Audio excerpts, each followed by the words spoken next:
Welcome back to Daily Kotoko. There have been reports that Sogne Yacouba wants to leave the club. He wants to go to another club to pursue his dreams since he's getting old and all that. Now, do you think the club should let him go? Do you think Asante Kotoko still needs his services? Do you think he can still be of help to Asante Kotoko? Let's hear your thoughts. We are aware that Abdul Fattah has been putting out impressive performances in the absence of Sogne Yacouba.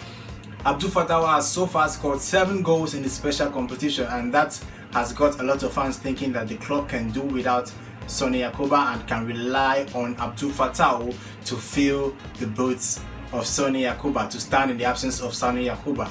And that's why a lot of people have been tipping Abdul Fattah to go for the Africa Cup of Nations. That will be in another video. We'll talk about Abdul Fattah's chances of going to the AFCON in another video, maybe later this week.